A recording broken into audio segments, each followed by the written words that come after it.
All right, back at it, and look, the economy. I just told you that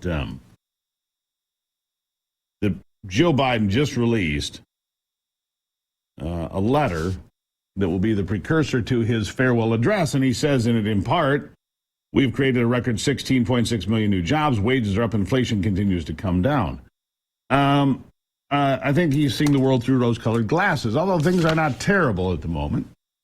They could certainly be a lot better. Nick Hopwood joining me now. Nick, good to have you back on the program. And let's just talk about that letter. It just released in the last few minutes. I've not seen the text of it yet, but I wanted you to weigh in on this. Joe Biden saying, "Hey, the economy's the best in the world. We're doing great. Everything's great." I'm not sure that's true. There's certainly some concerns, aren't there? Well, the U.S. has always had the best economy in my lifetime for 45 years. But in terms of jobs, one thing that I would push back on, and this is in the data, is that full-time jobs are actually down over the last 2 years. And the way they count the jobs, they count the part-time jobs as well, which are up. And government jobs are up. Right. But private sector full-time jobs are down. Now, let's talk about, we're heading into a very unusual circumstance here. So we'll set that aside. I want to talk about the future. Donald Trump, I almost said Ronald Reagan. Donald Trump coming in for his second term, but for the first time in your lifetime and mine, it's non-consecutive. Only the second time in American history. And we've got the chart that I want to have come back up here, Anthony, that shows what happens when you head into a second term of a presidency. Historically, it wasn't particularly good, but in the last 20 years or 25 years, it's been darn good for us.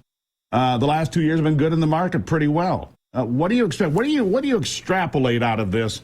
You look at Ronald Reagan, the economy was up 26%, the Dow and the S&P up 26%. Bill Clinton set the record at 31%. Barack Obama had a pretty good run, better than 29%. What do you think? What does this tell us? Anything? Well, I wouldn't make all of my investment decisions based on politics, and also certainly not based on, a small sample size like you're looking at right now. But it is quite interesting to say year one of a second term, up through Richard Nixon, that first year was not so good, down for 5 straight presidents in a row. But now, as you mentioned more recently, up for 4 presidents in a row. But then again, with Trump, this is a non-consecutive term. So it's not exactly apples to apples either. Now, in Trump's first year, the market was up 19%. And during his 4-year run, it was exceptional. So, as I mentioned, we don't want to make investments based on politics exclusively, but this data is not too bad. Although, on average, the first year of a second term is a negative 1% per year. So on average, but over time, okay. So you look at the other thing that you put in there, and that is, I think you told me if it's up 20%, then you have a good chance of being up again. But the average is like 12% in that third year of a big run like that. So, Steve, that statistic has been burned into your memory. It has, because I'm thinking, well, this can be a good year, and then you couple that with the fact that we've had Reagan, Clinton, Bush, Obama all had Bush was the lowest, but he still had 3% on the plus side, right? So I feel pretty bullish about 2025. Yeah, and I can play devil's advocate as well and say, well, Trump had an exceptional 4-year period, even with COVID. But coming now, he came in January of 2017 for that 4-year run. Sure. But now it's a different backdrop. Now the market is much higher. The PE ratio is stretched. The market is expensive by all measures. We were at 0% interest rates back then. Now rates are at 4.25% held by the Fed. We still had debts and deficits back then, but now they're completely out of control.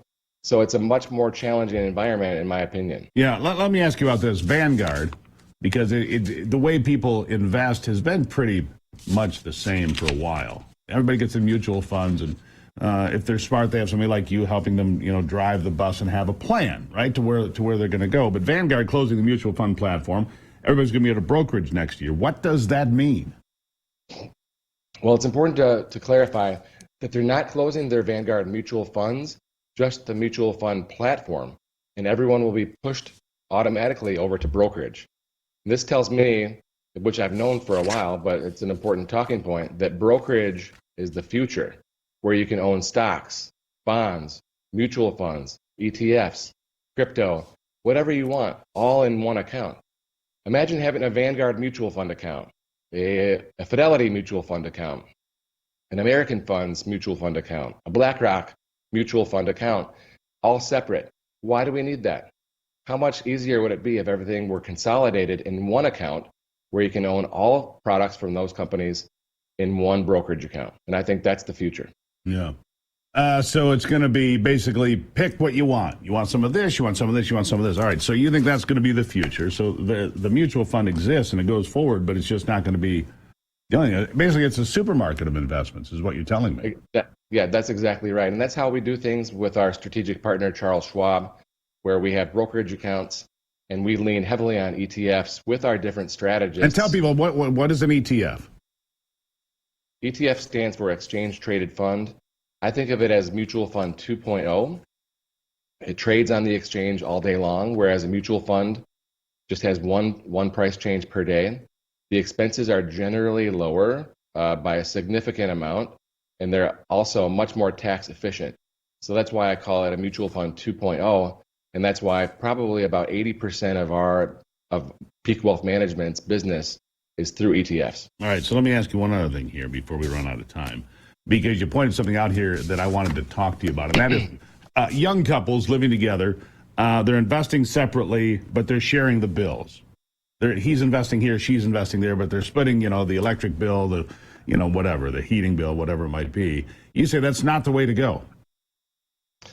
Yeah, Stephen, I'll add, these young people are married. So they're married with no kids. Maybe they'll never have kids. And this is the new trend. Okay, they have separate finances. There's his bank account, her bank account. His paycheck goes into his account. Her paycheck goes into hers. They split the bills either equally or based on the income pro rata.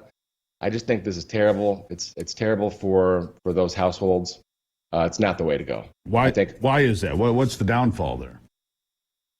It's his and hers instead of ours, instead of us. And imagine if you're on the same page, how 1 + 1 can equal 3, rather than just basically 1 + 1 = 2. In fact, 1 + 1 could equal just 1 in this case because there's lack of communication, there's lack of a coherent plan, and you're just not on the same page. It's not a you can end up 30 years down the road. She has a pile and he has nothing, or the other way around, right? Imagine if Steve comes to us for financial planning, and Steve gives us all of his info, but Ivy is doing something different, and she doesn't have a plan. And you get to retirement age, and you're talking to each other about this, and you're just not on the same page. It's a bad recipe. Yeah, I would agree with you. It's a bad recipe. If you're in the deal, you need to be in the deal. It's an all or none type of situation. Anyhow, I can leave it there. PeakWM.com, by the way. PeakWM.com, I think we have had historically a QR code. We'll get that back up into rotation. I want you to go ahead. /Gruber. Yeah, /Gruber. PeakWM.com /Gruber. Thank you. Nick Hopwood, greatly appreciate you. We'll talk to you soon, Nick. Thank you, Steve. There you have it. All right. Dr. Peter McCullough's around the corner. Bird flu, do you care? Are you concerned? How do you prepare?